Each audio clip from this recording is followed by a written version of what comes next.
Selamat datang di YouTube Firdaus Suyitno.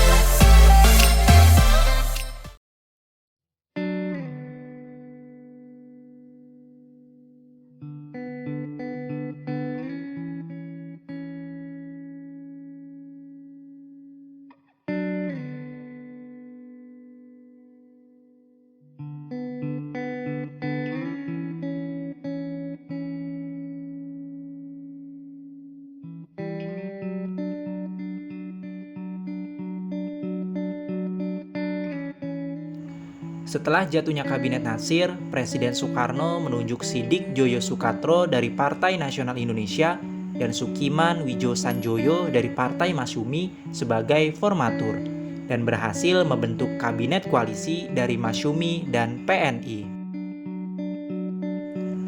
Bidang keamanan menjalankan tindakan-tindakan yang tegas sebagai negara hukum untuk menjamin keamanan dan ketentraman. Bidang sosial ekonomi mengusahakan kemakmuran rakyat secepatnya dan memperbaharui hukum agraria agar sesuai dengan kepentingan petani. Juga mempercepat usaha penempatan bekas pejuang di lapangan usaha. Di bidang politik luar negeri, menjalankan politik luar negeri secara bebas dan aktif, serta memasukkan Irian Barat ke dalam wilayah Indonesia secepatnya. Di bidang hukum, menyiapkan undang-undang tentang pengakuan serikat buruh, perjanjian kerjasama, penetapan upah minimum, dan penyelesaian pertikaian buruh. Mempercepat persiapan pemilihan umum. Hasil yang dicapai Kabinet Sukiman tidak terlalu berarti, sebab programnya hanya melanjutkan program Kabinet Natsir.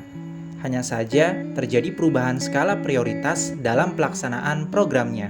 Seperti awalnya program menggiatkan usaha keamanan dan ketentraman, selanjutnya diprioritaskan untuk menjamin keamanan dan ketentraman.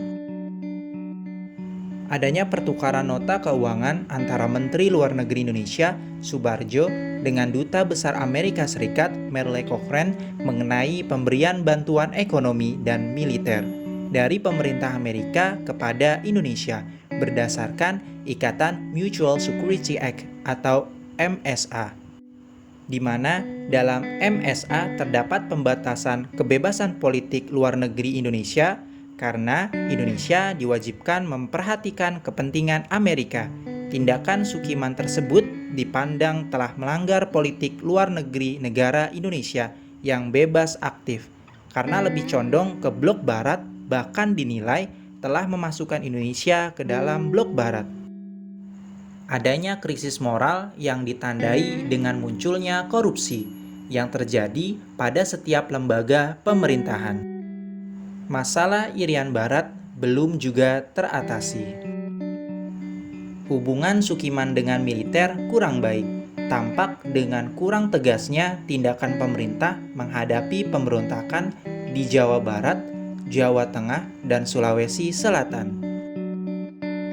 Kejatuhan Kabinet Sukiman merupakan akibat dari ditandatanganinya persetujuan bantuan ekonomi dan persenjataan dari Amerika Serikat kepada Indonesia. Persetujuan ini menimbulkan tafsiran bahwa Indonesia telah memasuki blok barat, yang berarti bertentangan dengan prinsip dasar politik luar negeri Indonesia yang bebas aktif.